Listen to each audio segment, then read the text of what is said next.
My name is Dr. Enid Pinkney. I'm the retired founding president of the historic Hampton House Community Trust. And prior to that, I served as a teacher, counselor, and assistant principal in the Dade County school system. I was born in Overtown, and I lived there until I moved out to Brownsville. My father was an expert on the Constitution. He used to sit us down and go over the Constitution with us. I remember one night we were coming from church where he was pastoring, and we were coming home from church, and the police stopped him. The police said that he was driving with bright lights and ordered him out of the car. So he got out of the car, and he had his hat on his head, and the police told him to take his hat off. So my father, he asked the police what law was he violating by keeping his hat on. And the police got outraged that this black man had the audacity to question him. So he hauled off, and he slapped him and knocked his hat off. And my father's hat fell to the ground.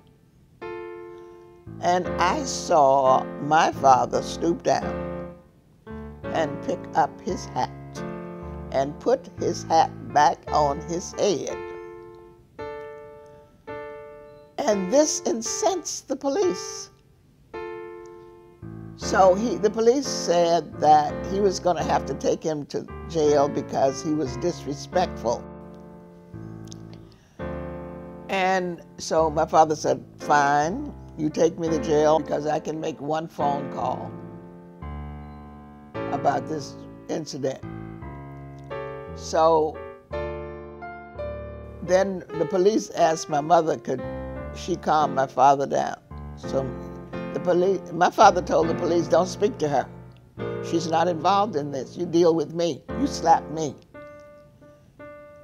And so he wouldn't calm down. My mother tried to get him a little bit to calm down, but he didn't want her saying anything. So finally, they took him away and left us on State Road 9 in the dark. So we're out there on State Road 9, and we don't know how we're going to get home, and the police doesn't care. So, but when we looked, we saw a police car coming, so my mother said, see, I see a police car coming, and maybe they sent somebody to see if we're okay. But when the car stopped, it was the same two policemen who had taken my father away, my father sitting in the back seat.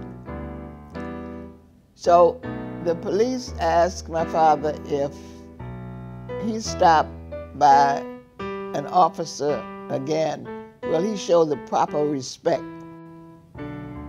My father said, if the police disrespects me, I'll do the same thing. And my mother thought she would just die, because all she wanted him to do is say whatever they wanted him to say so we could go home. But my father wouldn't do it.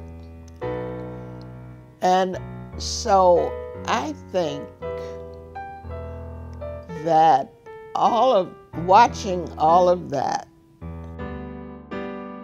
has stayed with me and has given me courage to stand up for what I believe is right. Because this was back in the 40s, before I even finished high school. And I feel that if my father could maintain his dignity in a time like that, then I need to stand up and speak up and do whatever I can to make sure that this world is a better place.